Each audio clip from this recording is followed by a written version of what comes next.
Alright, what's going on, ladies and gents? Today we are going to be tying Hat's rubber legs, and this is, I've been fishing this a lot for steelhead. This has been a very heavy anchor fly for me. This one's tore up. It's been in some mouths of some fishies, which is good. But to get started, we're going to get the hook and the bead in the vise. So we are using Daoku Type S hook. This is a size 10. It's a streamer hook. And then the bead we're using is Trout Legends 4.5 millimeter bead, which this is a slotted bead, but it's not a jig fly, but it really doesn't matter. This is a nice and heavy bead, gets your flies down deep. Steelhead, you know, often you need to get your flies down quick, and these beads really do the trick. So I'm going to pull that bead back. I'm going to start my thread just behind the eye. Clip off that excess. And I'm going to take some of the Wapsi sexy legs and cut those and give myself some antenna here.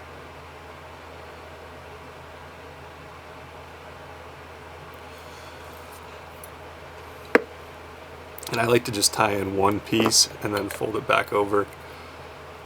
It's just easier. Kind of snip those to legs so they're about the same. Doesn't have to be perfect. The legs are mainly just there for the wiggle to make it look buggy. I'm gonna finish that.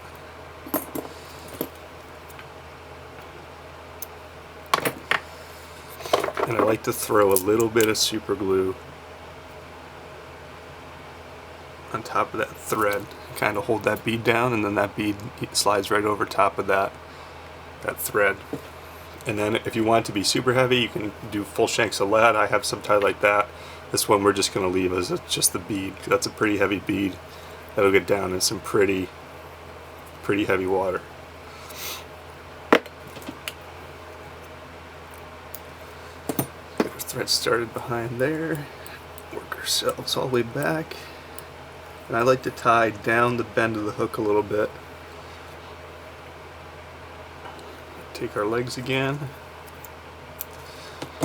And with these legs, there's an arch, usually in these legs, so I like to take that arch and I like to put it against the hook so that those legs kind of flare out.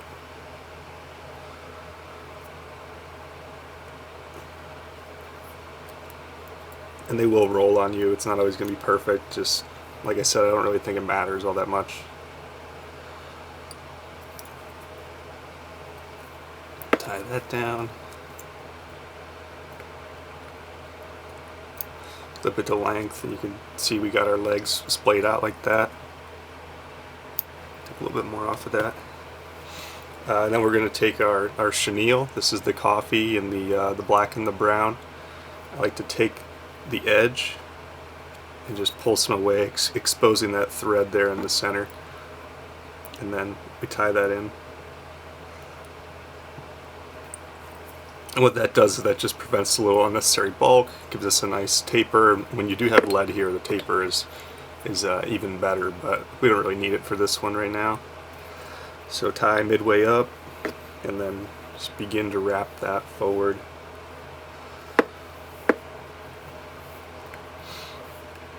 Once you get it to your thread, I tie it down 3 times, and then I put some wraps in front of that.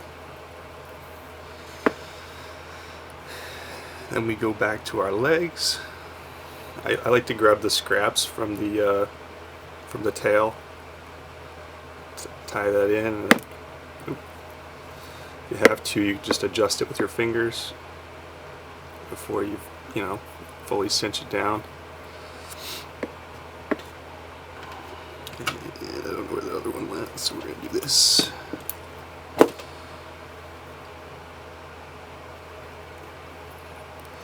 Tie the other side in. I like to clip it just to an approximate length, just because I don't like it to be caught up when I'm wrapping it. And then take this wrap under, and then over in front of that first set of legs, and then this next wrap you pull back the other legs and wrap in front of those, let's wrap just one, and then we'll wrap the other one. There we go. And then hold it tight up at the top, wrap down to secure. Pull that tight, give it some wraps.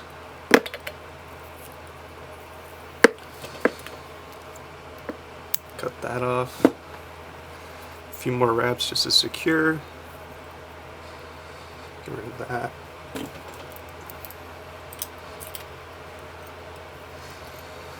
And then we can whip finish that. And then I put some head cement or epoxy behind there to tighten on that thread. These legs are a little long, so we'll probably cut them a little bit to length. But yeah, that's the whole fly. This has been great. It's been a big heavy pattern. I've been using this pattern kind of as kind of weight to get down, but I've also had eats on this fly and then suspending an egg kind of up at an angle. But yeah, that's the rubber leg stone. Hope you guys enjoyed. If you did, please subscribe. All that jazz. We'll see you in the next one.